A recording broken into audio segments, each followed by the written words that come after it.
Hi, this is Sue Greenwald. I'm with awakenedstories.com, and I'm here today doing a video called Becoming Awakened with Bob Gray. Hi, Bob. How are you? I'm good, thanks, Sue. How are you? Thanks for Good, having me good. on. Yes, I'm excited. And of course, Bob is in Australia for those that don't know him. And really, what we're just going to do is have a little conversation about like kind of your background, religious and childhood, belief systems and that, and kind of how you got from point A to point Z. And this is really not the end. This is really not point Z, but it is for now. So No, we hope not. we've got so much more to learn and experience after this. Absolutely. But, yeah, it's exciting. So can you tell us a little bit about your childhood, your background, your religious upbringing? Like, did your parents have strong beliefs that they indoctrinated into you, teachers, that sort of thing? Okay. Look, I was born into a Presbyterian family. Both my parents and grandparents were Presbyterians, being from Scotland. My grandparents were from Scotland. They emigrated to Australia. Mum and Dad were both born here in Australia. And of course, as was I. I was the eldest of three kids. And we had a religious upbringing as kids in our primary school years, attending church sort of weekly, etc. And but we weren't strict, die-in-the-ditch religious people. Right. Trying to choose my words carefully so I don't offend anyone. But we did have religious beliefs. I still have religious beliefs. I don't believe in the church. I think the churches have gone off the rails, right, and they're more business-like now rather than a spiritual following. But my parents gave me the values that I've lived with through my life, and I certainly appreciate that. They were both hardworking parents. Dad was a maintenance engineer with a range of companies, and Mum, she looked after the kids until we were at school and old enough to look after ourselves, and then she went out and got part-time a job as well, to help pay the bills. We weren't a well-off family. We were sort of low to middle income family, but we never wanted for anything. And that was probably went against me to some extent because I became a lazy kid. I only did what I had to do, and even then only just enough to get by, particularly in school. I was a shit of a student. 50% was a pass mark, then that was good enough for me. And it got me through school, but only just in a lot of cases. So. Right. So did your parents have strong beliefs? So you basically went to church, the services while you were younger, but did they teach you anything along those lines at home, or even political beliefs? Did they like kind of like teach you along those lines, or was it more the generic everyday maintenance stuff that goes on in a household? No, it was just the generic maintenance stuff that goes on in a household. They didn't push the beliefs, but they showed us what they believed. So they led by example, really. Right. I was just going to say that. And we learnt from that and followed their lead. At the end of my primary school years, when I was 12 years old, we moved from one suburb on the west of Melbourne to the eastern suburbs of Melbourne. And when we moved, we actually didn't cut ties with the church, but our church going certainly decreased. Moving into a new locality, new people, and we sort of stepped back from the church a little bit as a family. Right. We still said our grace at meal times and prayers at night time and that sort of thing, but we didn't attend the church religiously every Sunday or every Saturday. Right. And that was different, I think. Both my father and my grandfather were Freemasons up until around that same time when we moved into the the new suburb. The year after we moved, my grandfather died, and yeah, I don't know whether Pa and Dad stepped away from the Freemasonry at that stage or what had happened, but they never went back. And which, knowing what I know now, I'm kind of thankful that they did step away. So, and I have no idea what levels they were at. I imagine Pa would have been fairly well up in the Freemason system, but don't know. So, right. But it's good to know that they actually cut their ties with that group, having the knowledge that we've got now, as well. Right. So yeah, as I said, I had a fairly good childhood. Joined the Air Force at the age of 16 and a half, and that started my military career, which then lasted for 26 years in the Air Force, as the Australian Defence Force. And then I stayed with the Defence Force as a civilian for a further 20 years. So I've had 46 years of defence upbringing and training, which has probably impacted my life more than anything. Chris often says if she can wake me up after 46 years of defence training, then she can wake the dead. And it's true. It took her a good 10 years for me to actually start believe, or not so much believing, but seeing the reality in what she was saying, and all the money trails and what have you. So it was quite an eye opener. I'm normally a skeptical person. It takes me quite a while to come to terms with some things in that sense. If I can't see it and can't feel it, then I'm more of an engineering type background, so that dictates in a lot of ways how I behave, what I believe, and what I do. And to come to terms and understand what's been going on for the last hundreds of years was quite mind-boggling for me, and it took me quite a while to actually believe that. Our governments are there to protect us and support us and do what they need to do to make us safe and healthy and comfortable and be able to live our lives. And to find out that they've been doing the exact opposite for God knows how long, hundreds, maybe thousands of years, was just mind-boggling. Shocking. Yeah. Shocking. Yeah. But fortunately, I had Chris, and with the things that she'd been following and she had been looking into, particularly after her father's death, she was able to follow the money trails, and she just put everything together. And I started actually seeing the reality of what she was saying. And so that's what sort of effectively got me on board with the whole change and the Q movement and where everything was going, as the deep state / cabal activities were starting to unravel, and things were going astray across the world.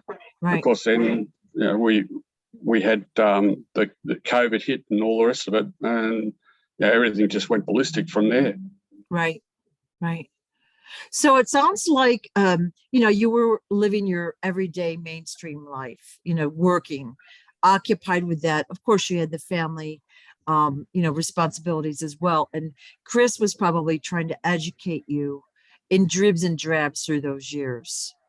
And she was. Yeah. So she would like kind of tell you her findings. You would kind of listen. You'd be like, not sure if I believe that. And as time went on, you started to believe her more and more, or you'd see evidence to back up what she was saying. Is that true? Absolutely. And then there were times. Yeah. There were times there where I thought she was just batshit crazy. Welcome to my world. Now I'm one of them. So what the hell? Yeah. So like, you learned it kind of like slowly. There was a slow foundation of learning. And now, like, if somebody presented you evidence that something was going on, you probably say, it sounds like it could be true, and you'd start to research it on your own. Yeah, absolutely. But back then you weren't like as open as you are now. Not at all. Yeah. No, back then I was closed. I was Yeah. completely shut off. Yeah. If the government said it, then I believed it. That was Right. my military training. Right. You know, Right. if you're told to jump, you didn't ask why, you asked how high. Yeah, exactly.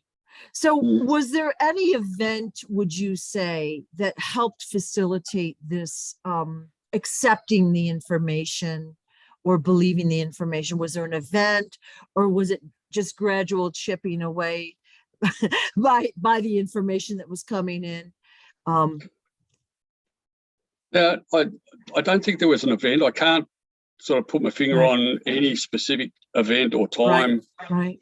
time frame to say that that's when I realised. It was certainly the chipping away and the little snippets of information that Chris was giving me, and she wasn't hitting me with it, she wasn't bashing me with it, or Right. forcing it down my throat.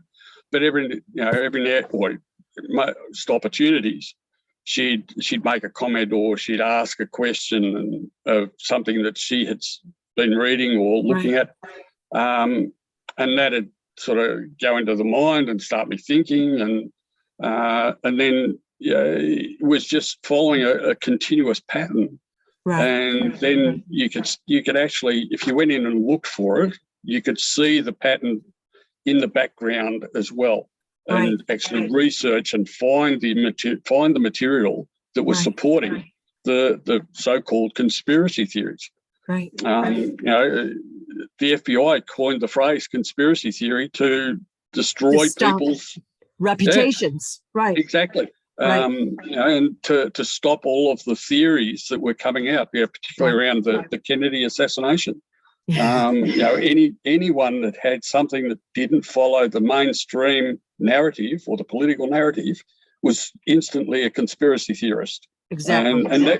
And that worked for what, 50 odd years. It's still working. Exactly. It's still working. So if we say like the vaccination isn't healthy for you or this or that, people are just like, oh, you're a conspiracy theorist. And yeah, I'm researching though, aren't you? Yeah, absolutely. Yeah. We go to the protest marches every weekend here in Melbourne or in Canberra. And we're thinking about going up to the one on Anzac Day on the 25th of April to Canberra. But there's slogans that are going around the protesters and the marches that what's happened to all the conspiracy theories? They've come true. Yeah. We're running out of theories because they're becoming facts. Yeah. And mainstream media still isn't catching up. There's snippets that are coming out, but it's very drip feed. And I get it to some extent. A lot of people aren't ready for the truth, but they're going to have to find out sooner rather than later. Yeah. In my opinion, learning it slowly in dribs and drabs is the least painful way to learn, because you learn something and you go through that shift, and then the next thing comes along and you can deal with that like you can kind of process it. And I think what's going to happen is a lot of these asleep people, when the information comes out and it's, the real truth comes out, I think they're going to, for the most part, freak out. And I think that's kind of, I think that's why we're here, is to kind of shore them up and provide stability for them, and like hopefully information to help them. And, I think we've been trying to make it as painless for these people as possible, but I think I was saying to Chris earlier, and I don't know if it was on the recording because we talked so long, but, it is really also their choice. Like, the information is out there. We've been interested enough to find it. Why haven't they? Because it's scary. They don't know what to do.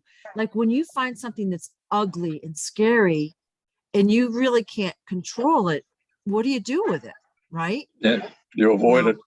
Yeah, you avoid it. So they're just burying that down until, it all is going to come out in an avalanche, and they might be in trouble then. Yeah, and as you said, I see our role will be their backstop. Yeah. So we're I guess like the proverbial parents, you're there to pick up the pieces when everything falls apart. Yeah. And it will fall apart. I dread to think what the teeny boppers and the young girls, young boys are going to do and how they're going to react when they find out what their idols and their mentors and so on have been doing in the Hollywood background. And the music industry. Absolutely. Some of it's coming out for sure, but when they find out that the majority rather than it'll be the exception rather than the rule that ends up that way. Yeah. So it's a scary prospect, and we have to expect that and know that we've got to be there to actually support these people and do what we can to help them through it. Yeah. Unfortunately, with the slowness of it all coming out, the political muffins across the world are continuing with their agenda, and more and more people are getting hurt because of it. Sadly. So, it's quite a dilemma. Well, obviously those, like we'll call them Hollywood in the music industry, those are the false idols that we've been warned about. And they've really affected our society in a negative way. Plus, of course, all the stuff they're really doing. So I feel like even if everybody, boom, like right this second, they had the full and honest truth and they could accept it right this second, I feel like it's going to be a couple generations before people can go back to the natural way of living again. That we're so programmed right now. And I hope I'm wrong, but I think that's why we're here, is to help people learn and to point them in the right direction. And we're all scattered around the earth, so we're doing what we can regionally, right? Like you're doing the events that you attend, I'm doing what I'm doing here. Everyone's doing their thing in their area, in their family, their friends, and it will ripple out from there. And there's a lot more that are not in our groups that are helping as well in their own way. So it's good. Yeah. As you said, there are many groups across the globe that are working in the light space, helping people spiritually and healing. So healing guidance, etc. Right. So so you don't think there was any one event other than maybe Chris giving you information, kind of gently telling you, maybe you were putting it in the back of your mind until something like the second piece came along, right? No huge event or catastrophe caused you to really awaken. So would you consider yourself pretty much awakened by the time the pandemic hit? On the cusp, yes. We effectively knew that the pandemic was coming. We'd been warned. We'd managed to, stockpile enough food and we could support our neighbours and our family if necessary, because none of them wanted to know. They didn't believe us. As is the same with most families and most awakened people. It's a lone job. And it's caused a lot of havoc and a lot of problems within families everywhere. The pandemic just crystallized everything and why it was happening. So So in other words, in this case, the pandemic backfired because it really awakened you. You really saw what was happening and what was happening below it, and a lot of the reason for it. And then, so that's good. That was, I think, part of the intention. Super ugly. It cemented all of the reality of what's been happening in the world in the background. And what our governments have been doing across the globe. So now you've been 2 years into lockdown in Australia, Yep. and much uglier and more strict than we've had in the US. And you've been going to weekend protests for the most part, and Mhm. healing people, educating people, working with people, trying Yeah. to take care of your neighbors. I've seen some things where Yeah. you've done healing with your neighbors, which is awesome.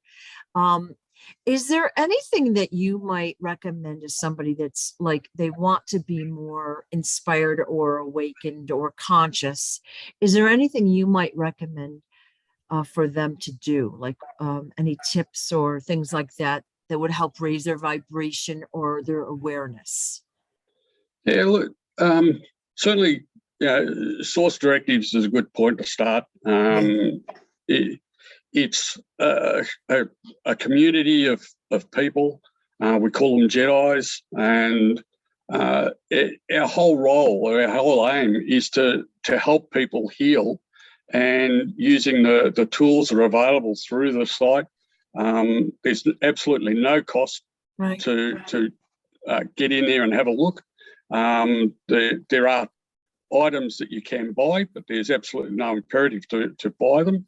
A lot of the healing tools that we use, Chris and I carry them wherever we go, right, particularly to the protests, and we have them out with us to heal people during the protest, or just to lift the mood of the protest, of the people attending. Because despite the fact that we're there protesting, or just the fact that we're there protesting, can drop your vibration. So right, you've got to keep that high and keep it right, going high. right, And so we do that with the crowd, and then individuals as well. But certainly, getting in, looking at the source directives folders and the information that's embedded in there, there's a wealth of information that you can look for and find. There's multiple links that take you to different sources of information, and that's a good place to start. Go in there with your mind open. Forget about your preconceived ideas of what this looks like or what that should look like, and just take it for what it is. And at the end of the day, what have you got to lose? right, A little bit of time, maybe. You don't have to invest any money in it. The sites are free, and you can do so much in there at no cost, at absolutely no cost whatsoever. right. And the people are all lovely. They are there for one purpose only, and that's to spread love around the world and help heal. It's so beautiful, isn't it? I'm so grateful to be part of that group. And, it's evolved quite a bit very quickly. It has, And yeah. I can't even remember what the old days looked like. Like we use Facebook a lot, and Facebook Live, and, YouTube videos and things. And because of censorship, a lot of that information has been taken down, which is unfortunate. So now most of our groups are on Telegram, and we communicate that way. So that seems to be working for the most part. Yes. And I know you've been instrumental in that you've helped organize a lot of the free information that's available in an app called Bubble Up. And that's right. Yeah. And so I know Bob, you usually welcome people to the group, and you send them links to different things and kind of give them a brief instruction, and then you've organized Bubble Up, and that's just fabulous. Like yeah. Sorry, one of the other Jedi's, Steph Hicks. Yes. She set up the Bubble Up application for us, for the group, and I offered her my assistance, and she eagerly jumped at it. So and so I've been helping her to catalogue and document all of the hollows that we use, that Smarty issues or distributes, and anyone can get into Bubble Up and use those hollows for the healings or the spiritual frequencies and what have you. So yeah, and I've enjoyed it. I think that using the Bubble Up application and using all of the hollows when we first were setting it up is probably one of the things that did bring me forward in my abilities as a Jedi. And then going from there, we've got the cocktails and so on that you can sit and listen to, or charge your food, charge your water, charge your plants, even charge your house. There's just a wealth of information and resource there. And the welcomes I do those twice a day, morning and night, because I felt that someone coming into the group, they need to know where to start, what to do, and to actually feel like they're part of the group. So I set up the welcome message. One of the other ladies in the group, Jedis in the group, had been doing it originally, but then I think she got ill and it stopped. So I sort of took over the mantle there and have continued it on from there. Well, I like the fact that it seems very organized, because like I'll go to bed and sometimes I will check my phone in the middle of the night. I'm trying not to do that anymore because then my brain is active. Yep. But I'll wake up and there might even be 3,000 messages in the morning. It seems like it's a little less now than it used to be, but I like the fact that it seems more organized and more friendly. And I think that the new people really appreciate that, because there's a lot going on. There's a lot of people asking questions, and a lot of times they're repetitive questions like, where do I get this information, or how do I learn? So it's very good to have that organization. And I think it was the fall of last year, and time is kind of a blur for me anymore. I started doing healing for the earth. Like I was, I had a dream or something, and it was like, you've got to heal the earth, And so I did these handwritten like templates of like each country or place at a time. And I would work all day on like one country. And I finally put it on the computer and made a template. And then I would try to add specifics, like a lot of the public places where tourists would go, the sites where tourists would go, and all of that. And I put it out in the group to have them reinforce it. And I think they kind of like didn't really look at it until you put it on Bubble Up. And then I had help like reinforcing the healing of that country.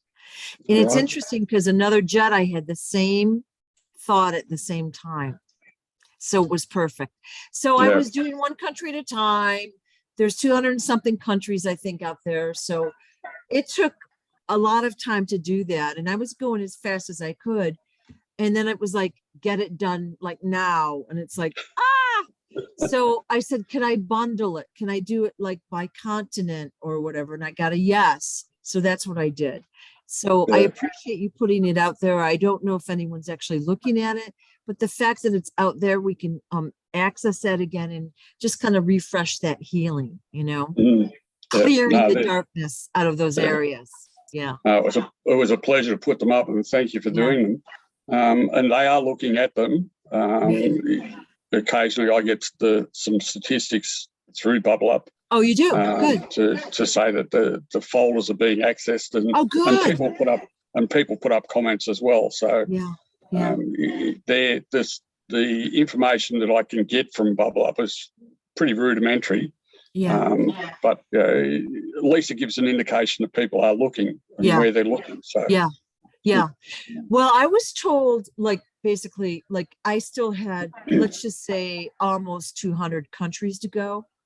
And I was told to get it done. Boom. And I'm like, how can I mean, I don't know how to do it that fast. Like I can only type so fast. So I would copy the template over and then like gut out some and then have to research the country and all that. And like I said, I asked, could I just bundle it? And that's what I did. And I was given a yes, and it made it way quicker. And I got it done within a day or two. So yay. I don't mind doing I didn't mind doing the work, and I worked intuitively by the countries that I was told to do first, like not what I would think. And then I was going to do every state in the US. So I started with specific states, and then I'm like, get it done. And I'm like, I can't do it that fast. I can only type so fast, so Yeah. it was good. So Yeah. But it ended up well. Yeah. It was good. it's a great group though. Like, I appreciate the support I receive, the information I receive. And of course I love the videos that are out there, and I love when we all get together and do a video. I'm usually in the background listening. I don't, unless I need to participate, I'm listening to people and watching them.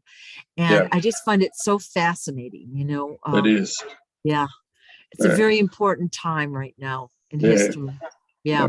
Yeah, I'm the same. I sit in the background and listen to what's going on. Yeah. If something sparks me, then I'll comment. Yeah. Chris is the talkative one in the family, so she often says a lot in the Zoom meetings. Yeah. We sit in different rooms because our microphones interfere with each other. So, and of course I'm recording the Zoom session in the background as well. Yeah. So I keep an eye on that recording as how it's going. Right. Because I don't want to just set it and leave it. Yeah. But and that then allows both me and Salim to host it on our channels and on the Source Directive sites. Right. And then people can see if they've missed the Zoom, they can actually recap or go back and have a look again.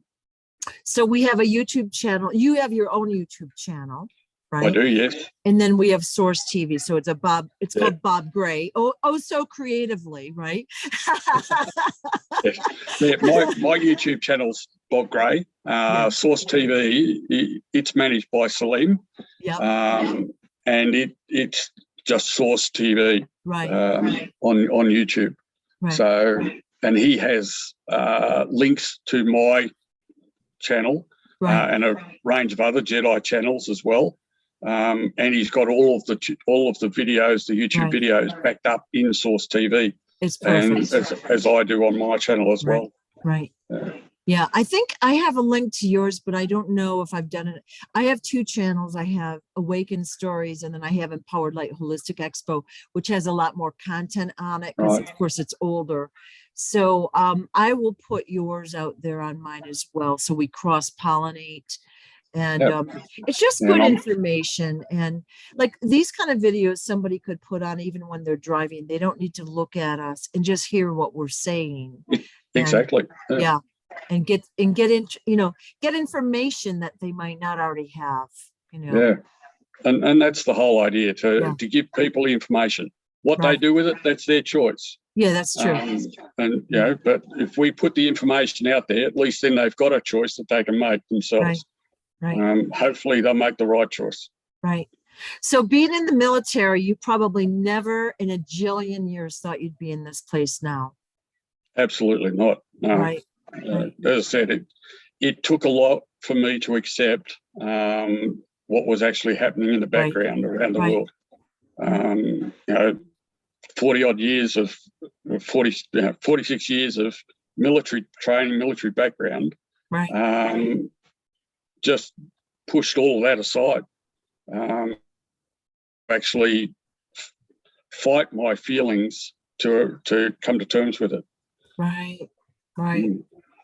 So, and I believe that the politicians and our governments, our military leaders, were doing what was right for us. And to find out that they're not, that was a huge leap. Well, when human trafficking first became a concern, let's say, like out in the public eye, I mean, I hate to say this, but I'm going to. I made myself feel better about it by saying, well, it's not that many people. Okay, like it's not really that big of a problem, right? Which is totally incorrect. It's a huge problem. Huge. Absolutely. But it was just the way I had to deal with it because I just couldn't understand it. You know what I mean? Like I didn't understand how or why people could do that. No, that's right. And look, I totally understand why you felt that way and took that approach, because that's how the politicians and media portrayed it. Yeah. We've got this problem, but you don't have to worry about it because it's only a little problem. Yeah, and it's over there. Trust us, we'll fix it. Well, they didn't fix it; they perpetuated it. Of course. And we're actually running it in a lot of cases. Right. So and I think could tell you. be... Well, you probably know everything I know, but like the Vietnam War, one of the things they were doing was taking the orphans from there and bringing them over. But this now there's the past couple of years with Trump being in office, there was a big buzz about like the border wall. And they were like just outraged over, and of course it's all Trump's fault too, over these kids and all that coming over and how he's keeping them in these towns and all that. Well, I knew about that in 2010. And I think that was Obama was the president. That I don't actually remember, but I had lunch with a young man who was kind of my computer friend. And he gave me a brochure on this and was talking about, people walk up across the border and they get stuck in these, like, I don't know what you want to call them, towns or villages. They get captured and they have to stay there, and no one knows about it. So that's been happening for the longest time. Yeah. Yep. And they found mass graves down there. There's all sorts of nasty stuff that the average person doesn't know about. And of course, it might come out in the news and then it's brushed away. Yeah. And it's usually a 2-second news headline grab. Yeah. I moved here from Pennsylvania, and about 4 years ago, my son went to a Catholic school there for high school. And about 4, maybe 5 years ago, it was a big buzz. All these priests had gotten in trouble. These teachers and priests got in trouble for molestation, right? And they were people that were in our town around, like people knew them, right? So for a day and a half, that was a really big deal. And then nothing. Nothing. I don't know if they're still there or not, but do you believe that? No, absolutely. Yeah. Look, the priest that married Chris and I, we wanted to have one of our kids baptized, but he was one of the first in Australia to be locked up. He actually died in prison for child abuse, molesting children, and he was our family priest. So it was a bit of a shock. I think I read that story maybe a couple weeks ago on the testimonials page. Yeah. And that's horrific. Horrific.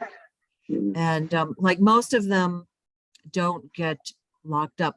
In fact, some of them become public figures, or they work in schools where they have access to kids. It's just very ugly.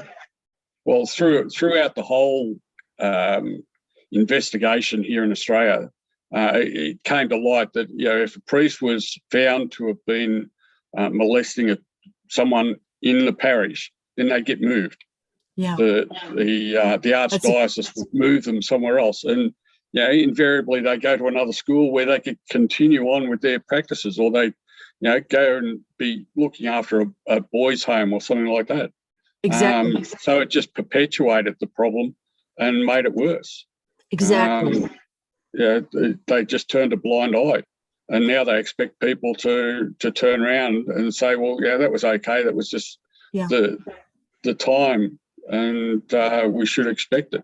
But no, we shouldn't. No. We should never expect it. We should never condone acceptable. It. Yeah. Yeah, absolutely. Just like the Boy Scouts just paid a huge lawsuit. I don't remember how much money. It was a huge number because they had so many lawsuits against them. And of course, nobody knows about that. Same sort of thing. It's all covered up. Yeah, absolutely. I was a Boy Scout for a good 10 years. Yeah. Through my high school years, and then even when I went into the Air Force, I continued with Scouts and so on, and never ever came across any of it, which it was good. Thank God. But I have no doubt that it went on because it just attracts that type of person. Right. If you want to molest young boys, then what do? Where do you go? Boys' schools, boys' clubs, scouting groups, and so on. And they find or make their way into those organisations, and even teaching. I'm not saying that all teachers are bad, but if you want to be bad, it's a perfect area to go into to give you access. Or you can work at Disney. yeah, absolutely. What they've done and gotten away with is mind-boggling. Yeah. A while ago, there was a guy, I don't remember his name, a coach at Penn State. Penn State is a giant, like really popular college in Pennsylvania. It's a big deal, right? And the coach got in trouble for, molestation, and there was a whole bunch of stuff going on there. People were heartsick, and they really didn't care much about the boys. Like, these were, of course, older boys, but they didn't care about the boys. They cared because it ripped apart the sports team. Yeah. And it tarnished their reputation. I'm like, I think your priorities are in the wrong place here, Yeah. So that's exactly one of the problems in Australia. We're a very laid-back society. It takes a lot to get Australians riled, and you could, God forbid, you could go out and do whatever you like to the politicians, and effectively anyone, but you touch any of our sports people, shut down any of our sporting activities, and we'd go to war over it. Locally. Yeah. And we have a very apathetic lifestyle, I guess you could put it. And that's one of the reasons why it's taking so long to wake up Australia. Yeah. And to get people to stand up against the governments that are trying to take away all of our rights and force us down this path of effectively dictatorships. Right. So I totally get what you're saying, and that if it's a sporting activity here, that's the pinnacle of our society, effectively. Right.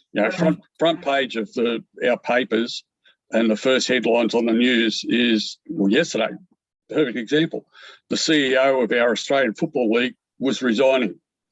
All right, but doesn't classify as world news or earth-shattering news. But that was the lead story on all of our papers and our news services. Right. The CEO was standing down. Yeah. Be interested to know why he's standing down. Yeah, exactly. First thing I thought of. But given the CEO resignations lately, that'll be. Yeah. I think we have similar lifestyle. Like, basically, we're fat and happy. We work. We come home and watch TV, we go to bed, right? And, most people are watching sports on the weekends, and they treat the sports guys, like the players, like gods. They make millions and billions of dollars. They get endorsements. They do all this stuff. And they care more about them than they do, like, say, even their family sometimes. And I know I'm like overgeneralizing, but it seems that way, that people don't really give their family as much attention as they do the wrong thing sometimes. Yeah. But the good news is we have a skosh more freedom than you do.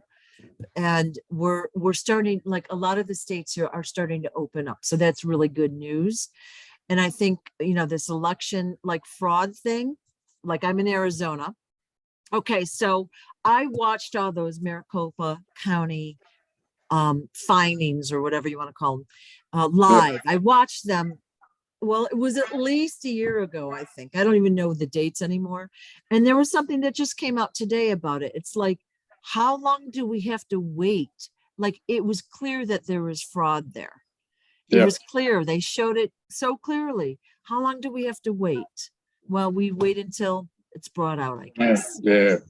Because 12 months later doesn't have the same impact. If they come out with that 2 days after it happened, or a week after it had happened, or after the election, then a lot more people will be up in arms over it. It's so Whereas now, frustrating. 12 months later, oh, yeah, that's yesterday's news. Yeah, yeah.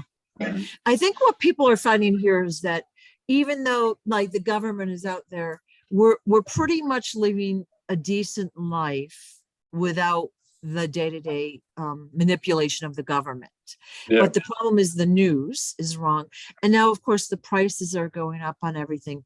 I think yeah, when people when it hits them in the pocketbook, that's going to be an eye opener for a lot of the people. Like it is. food has Yes. doubled in most cases. Gas has gone up, well, probably about $1 a gallon, which is a fair amount of money, you know? It is. Yeah, And especially if you're driving to work every day and you have to fill up a couple times a week, that's ugly. yeah. So, yeah, there's a lot Yeah, of things going on. now we're paying. Oh, it's just come down a little bit because the government has removed half the excise on the tax on our Right. fuel. Right, So we're paying $2.20 or $2 a litre right. for fuel, and I think there's 3.7 litres per gallon. Yeah, So yeah, that's that's $7.50 horrible. US. Yeah, Yeah, yeah, yeah. So yeah, and it is hurting people in the pocket. yeah, Plus, we've had all the bushfire. We had the bushfires earlier in the year. right.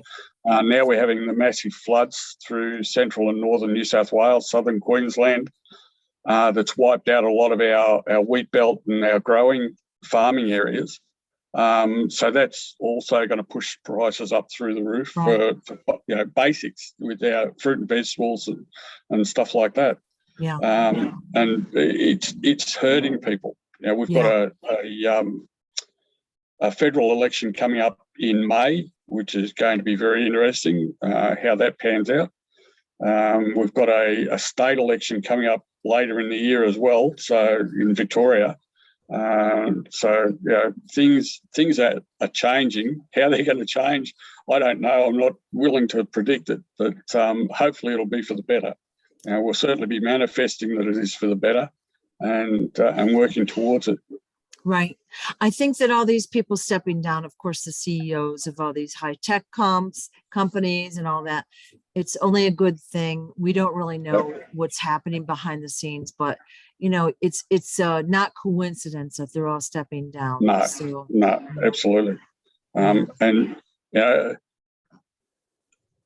when the truth comes out, I hope a lot of it comes out. I know not all of it will come out because I don't know the powers that be will want to flood the world with that sort of bad news. But the key figures, the key knowledge, I think, needs to come out so that people know how they've been duped, how they've been treated, and what they've been doing for eons. And so that we don't let it happen again. We can't let it happen again. Right. It's very sad because the average person, they're just doing what they have to do to survive. They're not bad people.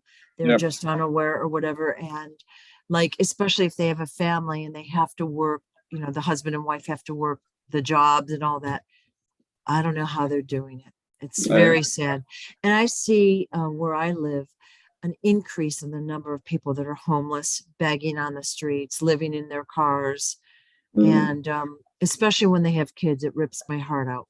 Like we realize how lucky we are, So I hope that this is brought to light very soon. Absolutely. Yeah. Very, very soon. And now that we're ready to cry. we get the feeling here that it's about to break. There are just little things happening around the world with, like CEOs are resigning and so on. That is indicating that it's got to be close to being revealed across the world. Yeah. And as you said, it's got to be soon. I feel like it is. It's a feel to me. Like it feels like the pace of things is speeding up. Yeah. And like I just noticed people are like maybe a little agitated, and they don't really even know why. And it's I feel like it's going to be really soon. Yeah. I look forward to it. It is, I just hope that people are able to accept when the truth is brought out to them, that they accept it.